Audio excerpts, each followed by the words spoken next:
The Ford F-150, it's as American as a bald eagle eating apple pie, right? Right? Wrong.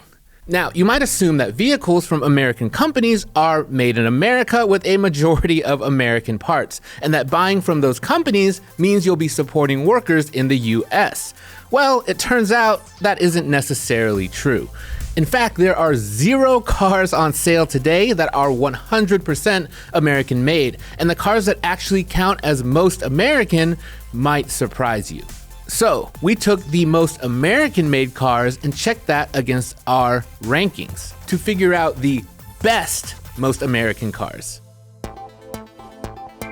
It's pretty easy to figure out where a car was built and where its parts come from.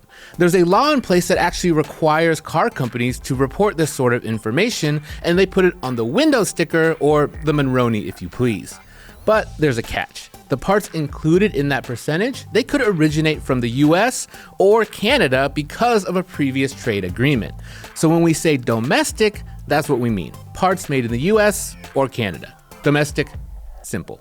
We can say if a car is assembled in the US and if its engine and transmission, 2 of the biggest and most expensive parts, also come from here.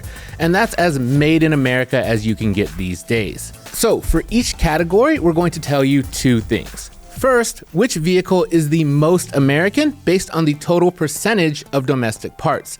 We're not using any sort of weighted score like some other studies that take into account different factors, like where the company's headquartered, because that doesn't change where the parts in the vehicle are from. Then we'll tell you which one we'd recommend, using a cutoff of 50% or greater domestic parts content with final assembly here in the States. According to the list, the most American gas-powered car on sale, that would be the Acura Integra, especially the Integra A-Spec. Problem is, compared to other luxury cars, it's slow, noisy, and just doesn't feel all that special. What we recommend, however, if you want an American car that's real good, is you take a look at its relative, the Honda Accord. The automaker's big sedan is actually built in Marysville, Ohio, and if you get the gas version, it also has a US-built engine and transmission. The hybrid engine's built in Japan, even though it's still assembled here. The Accord is our second-ranked midsize sedan because it drives well, the rear seat's huge, you get a big trunk, and the build quality feels excellent.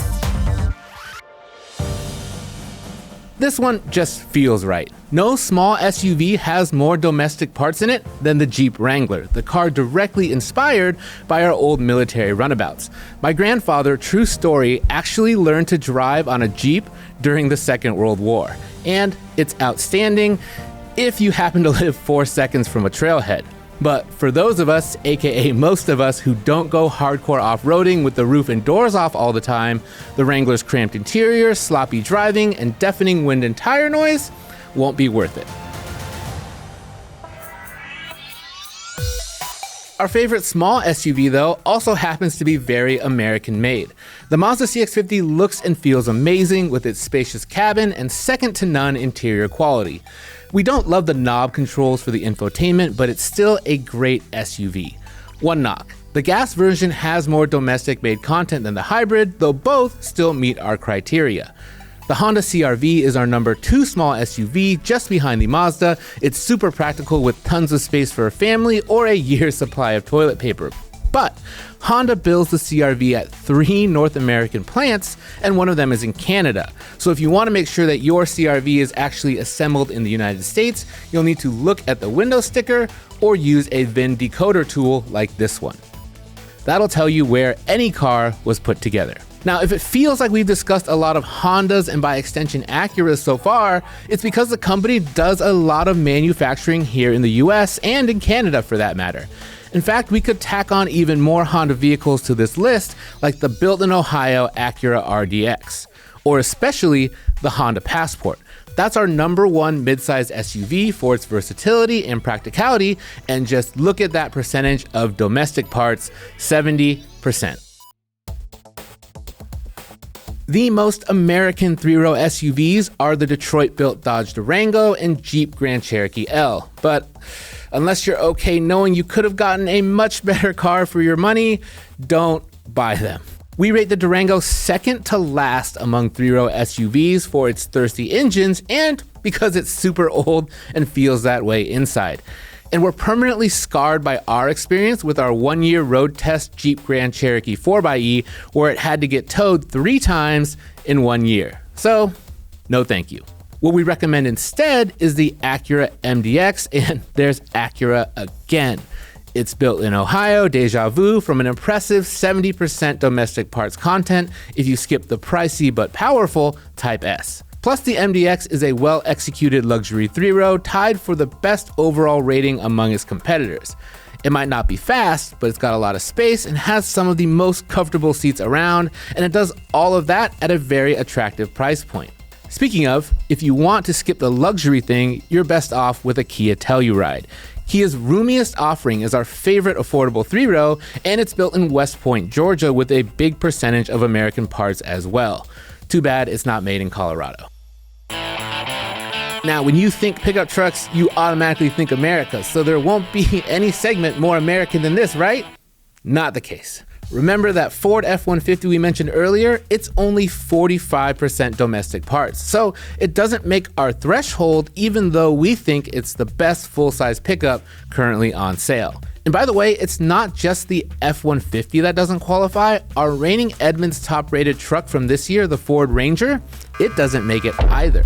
The distinction of being the most American truck, that goes to the Jeep Gladiator. But unfortunately, that thing is our least favorite mid-sized truck currently on sale for a whole host of reasons. Like the Wrangler, it's great off-road, but not very good as a pavement pounder. So our recommendations are twofold. For the bigger trucks, the Ram 1500 comes in second in our rankings, just behind the F-150, and believe it or not, it barely squeaks in according to our criteria. In fact, only 2 gas-powered full-size pickup trucks have greater than 50% domestic parts content, the Ram 1500 and the Toyota Tundra. That's right, not even the Silverado qualifies. The Ram's interior is first class, and we love how it drives with great performance out of its pair of straight-six turbo engines. Our second recommendation, it'll probably surprise you, it's the Hyundai Santa Cruz. Now, hear me out. If I told you that there was a truck with 60% domestic parts content built in Montgomery, Alabama with an engine sourced from right here in the US of A Hyundai is probably not what came to mind. But we like the Santa Cruz's comfort, how it drives, and its technology, which gives it an overall rating of 8.1 as well. And speaking of being very American, the Honda Ridgeline might as well bleed red, white, and blue with its 75% American parts content. We just don't think it's quite as good as these other 2 trucks though. And now we come to the electric vehicle section of this video, where things might start to sound a bit more familiar. Since the content of the batteries and where these vehicles are built determines their eligibility for tax rebates when they are purchased, consumers are a bit more familiar with where these cars are rolling off assembly lines. But remember, for our list, we're looking at the parts content and where the vehicle is assembled. All these vehicles also have batteries that come from the US, but for the percentages we're using, it's the same methodology as the gas cars, no extra waiting for powertrain components or where the company is based. So we'll start with the SUVs, where the most American electric SUV on sale is the Kia EV6. According to the AALA, it's got 80% domestic parts, and that makes it not only the most American electric SUV, it's the most American vehicle, period. The EV6 is built in Georgia, and Kia has also changed up the battery sourcing for this vehicle, along with Hyundai's Ioniq 5. So both of those vehicles now qualify for the full federal tax rebate. And the Kia has a very strong overall rating of 8.0 as well. One disclaimer, this only applies to the regular EV6, the EV6 GT, that's built in Korea. We'd also recommend the Tesla Model Y. It has a better overall rating than the EV6, tied for second among all electric SUVs in fact. It also uses 70% domestic parts and is assembled in California or Texas. We have enjoyed its updates that make the whole vehicle feel more luxurious and refined, with great passenger and cargo room. You can check out our full comparison featuring the Model Y to see what we think. There aren't nearly as many options when it comes to electric cars, and many of them don't come close to clearing the threshold for this list. But we have to give credit where it's due to the Tesla Model 3. It's got the highest domestic parts percentage, and on top of that, the sedan also won our Edmunds Top Rated Award for Best Electric Car earlier this year. Roll the clip. The Edmunds Top Rated Electric Car for 2025 is the Tesla Model 3. The long range has a great rating, but it's bested slightly by the performance version, which is by far the cheapest 3-second car to 60 miles an hour that we've ever tested. In case you're wondering about the Lucid Air, which is also built in America, it didn't make our list because no vehicles from either Lucid or Rivian appear on the official government report. So without the Rivian for competition, pickings for trucks are slim. And so we've got to go with the Tesla Cybertruck. It has 65% domestic parts, but it's also our least favorite electric truck, and we had a few problems with our Cybertruck in its short time as a part of our year-long test fleet. No bueno. It's not one of our favorites, but right now it's the only game in town if you want something electric with a bed that's also very American. The Silverado and Sierra EV, those are only 35% domestic parts, and the Ford F-150 Lightning is even lower at 29%. So there you have it. We learned a lot putting this list together, and hopefully you did too. Buying American might seem simple, but it turns out you can't just pick a vehicle from a company that's headquartered here at home or even built in the US and call it a day. So remember, just like no man or country for that matter is an island, no vehicle is either. The fully American-made vehicle doesn't exist, and the most American-made cars might come from surprising places. So keep that in mind as you're shopping, and be sure to double check those window stickers. To keep up with all the latest news on all vehicles, no matter where they're built, head over to Edmunds.com.